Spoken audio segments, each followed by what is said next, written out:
Okay, good morning. How's everybody doing today? Hopefully we're doing real good. Hopefully everything's going great for you. Things aren't going as well as I'd like them to here, but you can't have everything. Things are just not good this season for me. Anyway, so now we're going for another Bruce Willis film. It's called Die Hard with a Vengeance. It's Die Hard 3, actually. I did find it. I did watch it, and this is another one of those Bruce Willis movies that you got to watch over and over again. There's always something that you missed. So now our bad guy is trying to rob the U.S. Treasury in New York City, and this was 1995. This one came out. They call it an action thriller film. Um, then he's running as John McClane again. This time they kidnap a bus full of, or say there's a bomb, and it wasn't a bus, it was Dirty Harry that had a bus. But it was, they say they had a bomb in one of the schools in New York and they didn't know which one.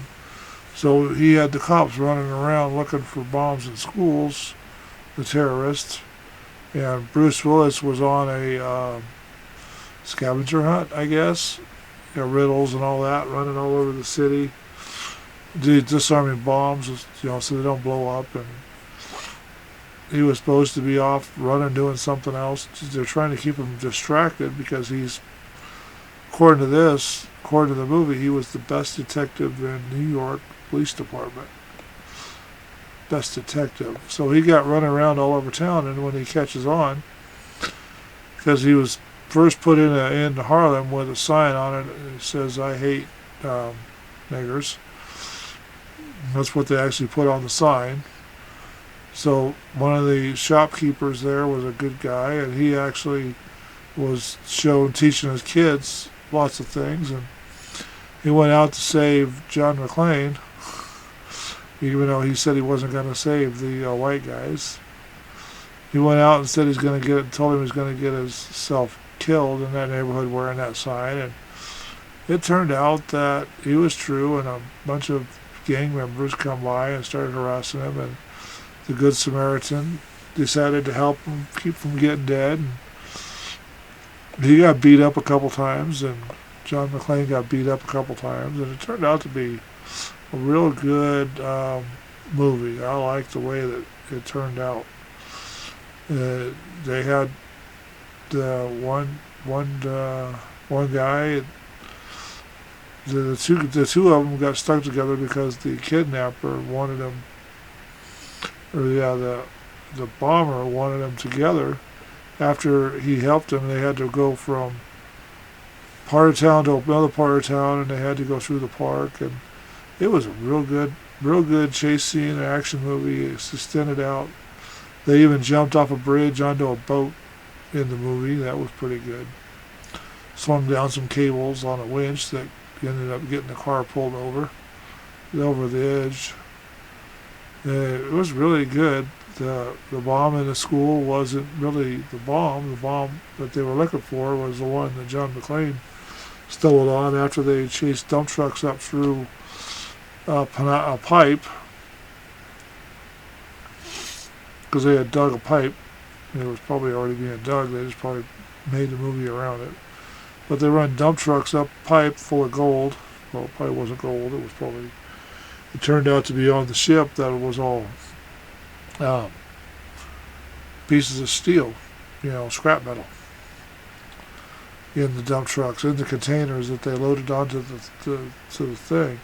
And all the people that were helping him watched the load of gold go into the containers, but the containers didn't go onto the ship. They went someplace else. And after a while, after they thought they got the bad guy, they realized that he's gone, and John went to call his stubborn wife, because they were broke up in the movie, and they set off lots of bombs in here. There was lots of action. They destroyed lots of cars, sliding them all over the place. It was kind of interesting. They made a geyser happen in the middle of New York because of the water running down the pipe. It was still open and got blown out of the pipe and picked up, and then they end up on this barge, and it turned out to be a good movie. It probably took them a long time to get all that right. Each one of those scenes were complicated. Yeah, this is another one of those movies. You can watch it over and over and over again, and you always find something new about it. And you find artifacts if you watch it enough. Pay attention to it. But this was a 20th Century Fox movie. I keep looking at that counter to see how long I'm into this movie, into this, so I can try to extend them out, and I'm just not getting it. But, it works. Everybody seems to like them as they are. So, 20th Century Fox movie. This thing was, it had North America, North Japan, and production agencies involved. Congo production agencies involved, international films. They involved in this. It came out May 19th, 1995 in the United States. It ran 128 minutes long. Of course, the country of origin is the United States. It was English. The budget was $90 million. At the box office, it made $366.6 million. So they did a pretty good job on this movie, according to the box office. And, I still watch it a lot now that I've got it on DVD and on my system and, on my server.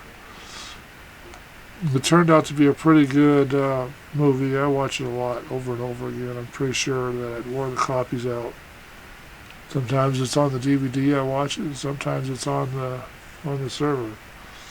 But everything's great and fun, and I like the movie a lot. It's another rated R film, but I'd recommend everybody watch it. So I guess that one's going to be about 7.5 minutes. But yeah, this turns out to be one of those movies that you got to watch over and over again. So hopefully everybody's having happy holidays. I mean, that turned out pretty good for holiday Christmas movies, because we're all based around Christmas. And I've got to go. Talk to you later. Bye now.